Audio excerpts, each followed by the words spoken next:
Shlomo Sand, je suis très content de vous rencontrer parce que vous êtes historien, vous êtes israélien. Alors vous commencez un livre avec un titre pareil, comment le peuple juif fut inventé. Mais après tout, c'est une question qui peut être posée à n'importe quel peuple. Exactement. Par exemple, au hasard, le peuple français. Voilà. Je crois aussi qu'il y a 500 ans, le peuple français n'a pas existé. C'est aussi une invention. Donc, c'est à propos des peuples juifs, ce n'est pas quelque chose d'exceptionnel. Donc, j'ai essayé de montrer, pas après pas, comment s'était construit cet imaginaire historique. C'est une déconstruction. Je pense que la nation, l'idée des peuples races, aux peuples d'une même origine juive, c'est une invention, une pure invention de deuxième partie du XIXe siècle. Alors, vous remettez en cause l'histoire du peuple juif telle qu'elle existe en Israël, et telle qu'elle est enseignée aussi en Israël, et puis telle qu'elle existe aussi dans nos esprits à nous.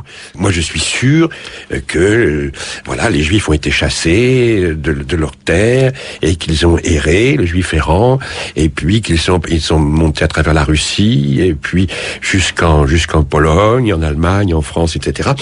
D'une part, et d'autre part, ils sont passés par l'Afrique du Nord, le Maghreb, jusqu'à l'Espagne, en refluant, etc. Toujours en voyage. On a les Ashkénazes, on a les Séfarades, et puis se trouvent certains qui étaient les uns en Irak, les autres dans le Yémen, les autres en Afrique, etc. Mais en tous les cas, c'est un peuple chassé, exilé, dispersé. En diaspora. En diaspora, voilà. Et qui, tout légitimement, à un moment de son histoire, au XIXe siècle, éprouve le besoin de revenir sur sa terre originelle. Je ne sais pas, heureusement ou malheureusement, mais ce n'est pas vrai.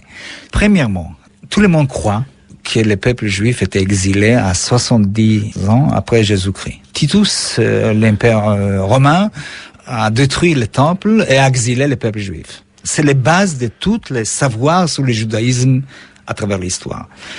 Je n'ai pas trouvé un livre de recherche, ni en français, ni en anglais, ni en hébreu, sur les actes d'exil du peuple juif. En cherchant, j'ai découvert que c'est un mythe chrétien du XIIIe siècle qui a commencé à développer des idées que les Juifs étaient exilés de leur terre de Palestine ou de Judée, punis par Dieu à cause de leurs rapports avec les Messies, etc. Et à certains moments, le judaïsme talmudiste adopte cette notion d'exil et ça commence à être une façon d'être dans l'histoire, dans le monde. Mais les Juifs n'étaient pas exilés. Les Romains n'ont pas exilé des peuples à cette côté de la Méditerranée du tout. Les Romains n'ont pas eu des moyens de transport d'exiler un peuple entier. C'est une légende qui était adoptée et à l'époque moderne, c'était justement la justification des retours des Juifs en terre de Palestine. Maintenant, l'exil n'a pas eu lieu. Même pas une émigration massive des Juifs hors de Palestine. Donc, il y a deux questions qui ont un rapport. De où viennent les Juifs et qu'est-ce que sont devenus les habitants de Palestine s'ils n'étaient pas exilés. Et voilà une autre surprise. Dans les livres des premiers sionistes comme Ben Gurion, comme Ben Tzvi, jusqu'à 1929, dans leurs écrits, les vrais héritiers des anciens Juifs de l'époque antique, c'est les Palestiniens. S'il n'y avait pas d'exil des Juifs, qu'est-ce que sont devenus les habitants des anciens Judées? Bon, à certaines époques, ils se christianisent avec le christianisme, et c'est presque sûr que le 7e siècle, la plupart d'entre eux prennent l'islam, avec l'arrivée des Arabes des déserts, et je crois que la plupart des populations juives anciennes s'islamisent et restent dans le pays. Je répète, après Ben Gurion, après Ben Tzvi, après Borochov, c'est une autre grande théoricien du sionisme, les paysans de cette terre sont les vrais héritiers de l'ancien judaïsme. Voilà. Dans le livre, je suis les étapes de la diffusion du judaïsme autour de la Méditerranée. Et je découvre que le judaïsme était une religion prosélytique. Et à l'époque des Maccabéens, le prosélytisme était fait par la force. C'est-à-dire, cet royaume qui a eu l'épée a converti par force tous les voisins. Donc, le judaïsme commence comme religion prosélytique qui impose les foi juifs à tous les voisins autour de Judée. Et je crois que la plupart des juifs s'étaient convertis.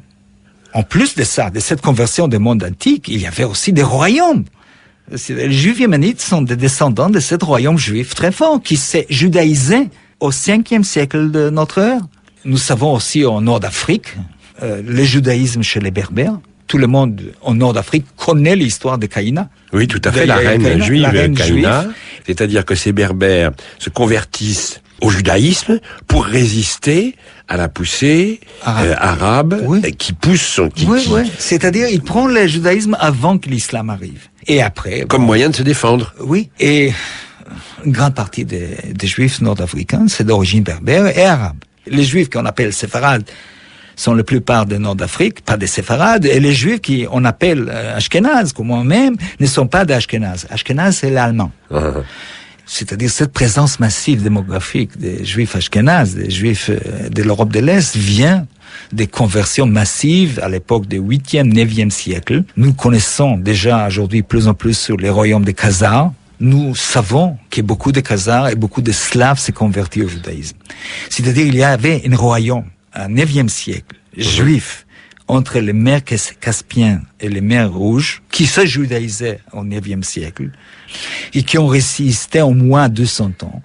Et cet événement peut expliquer pourquoi, au début du 20e siècle, il y avait tellement de millions de Juifs à l'Europe de l'Est. De où ils sont venus? Ce n'est pas possible qu'ils sont venus d'Allemagne. Contrairement à toutes les imaginaires que nous avons comme peuple race qui a erré pendant 2000 ans.